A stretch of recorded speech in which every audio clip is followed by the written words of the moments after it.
Ecoholics.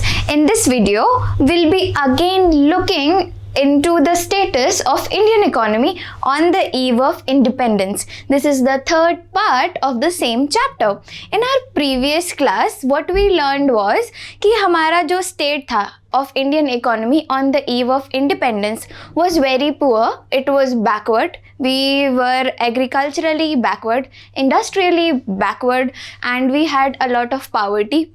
Unemployment, our small scale industries were almost tarnished. We were not able to afford the bare necessities of life. We were not able to even afford 2 square meals of the day. That was the state of our Indian economy. But in this video, what we will be looking at, we'll be looking at the exploitation or the status of our economy sector wise. For example, in this video, we'll be learning about how our agriculture sector was doing at that point of time, at the point of independence or at the eve of independence. We'll be looking into that. In our next video, we'll be understanding how industrial sector, what was the status of industrial sector on the eve of independence. But here we will only be focusing on the agricultural sector. So agricultural sector on the eve of independence, that is to understand this is our motto for today. Now, these are the few points under which we will be studying the status of agricultural sector on the eve of independence. Our first point is low production and low productivity. We will be doing each of these headings in depth in our next slides, but this is just to give you a brief intro what we'll be doing in this video. So we'll be understanding or analyzing the agricultural sector based on the production and the productivity, and high degree of uncertainty, dominance of subsistence farming, gulf between owners and the tillers of soil, small and fragmented holdings, land revenue system under the British Raj, which you all know, that is the zamindari system, which we already learned in our first video of this chapter. Next, we have forced commercialization of agriculture. Under these points, we will be understanding or studying the status of agricultural sector on the eve of independence. Moving further, our first point is the low production and low productivity. Did you all know that there is a difference between production and productivity? So production और productivity में बहुत difference होता है. Okay, so production क्या होता है? For example, this is a piece of land. Okay इसमें for example you are sowing wheat.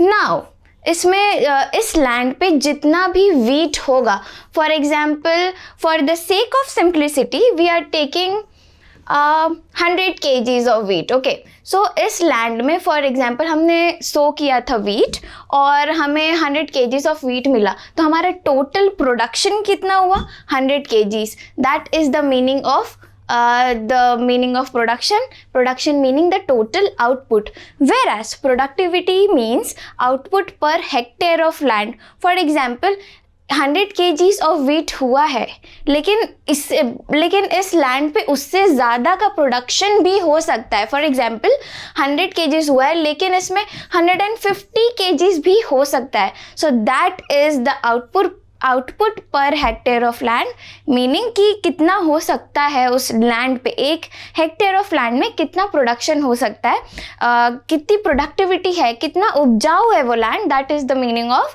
Productivity. और उसके बाद प्रोडक्शन मतलब कितना आउटपुट हुआ है, that is the meaning of production. So that is the difference between production and productivity. लेकिन at that point of time हमारा प्रोडक्शन और productivity both was very low. That is extremely low. Both our production and productivity of our agricultural sector was extremely low. Moving on, let's understand the production and productivity by taking the example of wheat and rice. Okay, so the two crops are wheat and rice. These figures, they show you the productivity or kg per hectare, and these show you the production in lakh and tons. Okay, So you can see it very it is very self-explanatory schedule that in 1947 we have 660 kgs of wheat, whereas if we compare it with 2018 and 19 we have 3408 kgs of wheat. So this is just 5 times lower than what we have in 18 and 19. And similar is with rice. These figures are 4 times lower than which we have now in our recent years. So the production, or we can say the productivity, is very low. These two terms are very confusing, but I hope after this video you'll be using it very correctly. So the productivity and production, so as you can see it here, it was 64 and now we have 991. It was 220, then we have 1156. Now you see the figures are very low, which tell you that the productivity or the production was extremely low of the agricultural sector at that point of time. Next, we have high degree of uncertainty. उस time पे क्या था कि agricultural sector जो था, it was very dependent on rainfall. अभी भी agricultural sector is largely dependent on the rainfall itself for the production. अभी भी agricultural sector बहुत हद तक बारिश में डिपेंडेंट रहता है कि बारिश होगी मतलब फसल को पानी मिलेगा तो फसल बहुत अच्छी होगी. हमारे यहाँ इरिगेशन की फैसिलिटी थोड़ी कम है, so at that point of time बहुत ज़्यादा ही हम डिपेंड करते थे किसमें, on rainfall. So that is the first point कि excessively dependent on rainfall. Good rainfall implied good output. अगर अच्छी बारिश हुई तो आउटपुट हमारा बहुत अच्छा होगा. Okay, good rainfall implied good output and poor rainfall implied poor output. अगर बारिश नहीं हुई तो the fasal will be very low. That is the meaning of poor output. Now the last point of consideration is no efforts ever made to develop the irrigation. For example, पानी देने के जो irrigation facilities होती है जैसे canals और tube wells, eight that point of time उसके लिए कोई डेवलपमेंट नहीं किया जा रहा था. ऐसा कोई गवर्नमेंट की तरफ से स्टिमुलस नहीं आ रहा था कि इरिगेशन फैसिलिटीज़ जो थी हमारे क्रॉप को अच्छा करने के लिए, उनकी तरफ से कोई स्टिमुलस नहीं था. तो एग्रीकल्चरल सेक्टर का पूरा डिपेंडेंट कि फसल अगर आउटपुट अच्छी चाहिए तो दैट पॉइंट ऑफ टाइम में रेनफॉल भी अच्छी होनी चाहिए. ओके, और रेनफॉल अगर अच्छी नहीं है तो output was very poor. So irrigation facilities को डेवलप करने के लिए कोई भी स्टिमुलस नहीं था उस टाइम पे, and the economy was very much dependent on rainfall. Next point, you all no, good rainfall implied good output and poor rainfall implied poor output. Now next, gulf between owners of the soil and tillers of the soil. I told you in our first part who were the owners of the soil. The zamindars were the owners of the soil, and those people who worked on this land were known as the tillers of the soil. इसका मतलब जो land है, for example this is your piece of land, ये किसका है, इस land का मालिक जो होगा that person was known as the zamindar, और इसने जिसको एम्प्लॉय किया होगा अपने लैंड पे काम करने के लिए, that person is known as the tiller of the soil. तो बेसिकली क्या था, owners share the output but really share the cost of production. These people, the owners of the this land, ये लोग क्या करते थे कि जो आउटपुट था, फॉर एग्जाम्पल एक फार्मर है जो वर्क कर रहा है किसी लैंड पे, अब उसने सारा इनपुट और जो भी प्रोडक्शन पर्पस में जो भी चीज़ें लगती है उसने लगाया अपना पैसा लगा के. ओके, और उसका आउटपुट जो रहता था वो ज़मींदार या ओनर्स ऑफ द सॉइल ले लेते थे, और टाइलर्स को they use to get bare minimum. So they basically exploited the peasants. उसके बाद merrily interested in maximizing the rental income. These people, the owners of the soil, they were only interested in increasing the rental income. For example, जो भी उस land से उनको income मिलती थी, with respect two output, वो उसी को सिर्फ बढ़ाना चाहते थे, लेकिन वो उसको बढ़ाने के लिए कोई हेल्प नहीं करते थे ऑफ दीज पेजेंट्स. सो वो सिर्फ इंटरेस्टेड थे कि उनको ज़्यादा से ज़्यादा शेयर मिल पाए. They were not helping these peasants to share the rental, to share the production cost. They were merely interested in extracting all the, or they were merely interested in getting the rental income. Last point is the tilers were merely given enough for subsistence. Subsistence meaning जीने खाने के लिए. Okay, subsistence means कि जो भी चीज़ें, मतलब उनको सिर्फ उतना दे दो जिसकी वजह से वो ज़िंदा रह सके और फिर से काम करने आ सकते हैं उनके लैंड पे. That is the meaning of subsistence, कि you provide them only with those necessities so that they can live and they can survive. That is the meaning of subsistence. Moving on, we have small and fragmented holdings. तो उस time क्या था, for example this is a piece of land और इसके टुकड़े कर दिए. For example 1 piece, 2 piece, 3 and 4. This is the meaning of fragmentation. Fragmentation मतलब टुकड़े करना. Okay, so we have a piece of land and this land has been divided into 4 pieces. Now this complete land has been fragmented. That is the meaning of fragmented land. अब इसमें क्या था, fragmented mean a piece here and a piece there. For example एक बड़ा सा land है.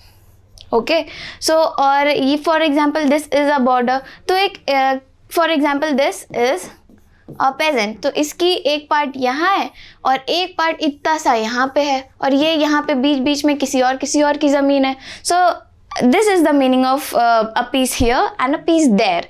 Okay, तो most land holdings were uneconomic, yielding low output at high cost.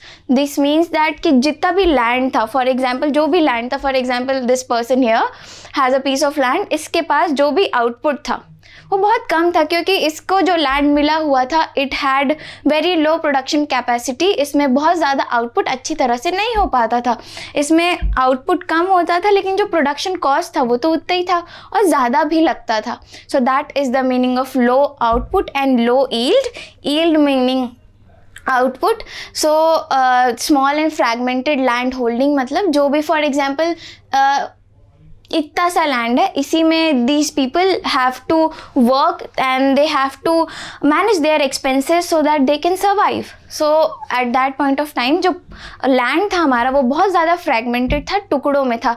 आधा लैंड यहाँ तो आधा लैंड वहाँ. That is the meaning of that fragmented land. उसके बाद जो आउटपुट था of that land was very low, लेकिन जो कॉस्ट था for producing that output was very high. So all these things led और they put these people under the clutches of poverty so tight that we are not able to come out of that poverty till now.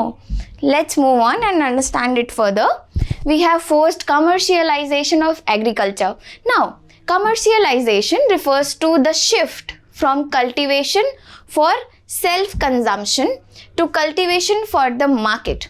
We have 3-4 terms here and these terms are very important. First term is your shift.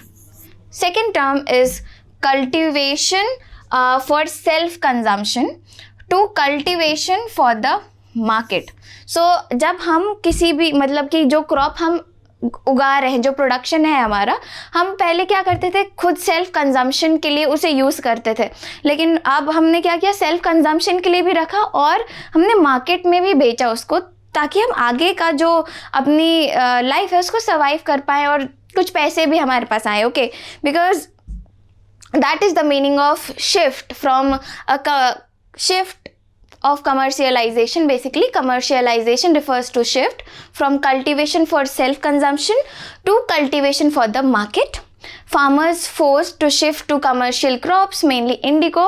Commercial crops वो crops होती है जिसे market में easily बेचा जा सकता है, लेकिन mainly जो shift हुआ था वो इंडिगो, नील की खेती होती थी at that point of time. उस की वजह से भी क्या होता था, अगर प्रोडक्शन है तो when we sow indigo and when the crop is ready and we pluck it out, उसके बाद the productivity of land gets reduced. It is good to, I mean the production is reduced to zero.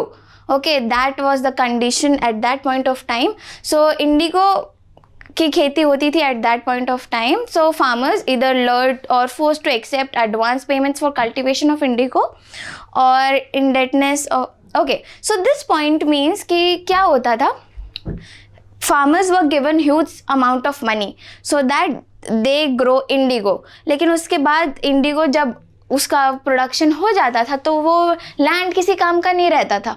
लेकिन farmers को these people, the big landlords, they use to give a lot of money so that in the greediness, they, to survive basically, they accepted that advance and they went for the cultivation of indigo, which was for their country only.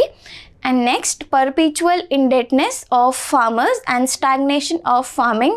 So इन सब की वजह से क्या होता था, farmers कर्जे में चले गए क्योंकि उनका प्रोडक्शन उतना नहीं होता था, लेकिन जो इनपुट लगता था उस प्रोडक्शन को प्रोड्यूस करने में वो बहुत ही ज़्यादा था, उसकी वजह से वो कर्जे में चले गए. तो जो फार्मर्स थे वो बहुत ज़्यादा डेट में आ गए.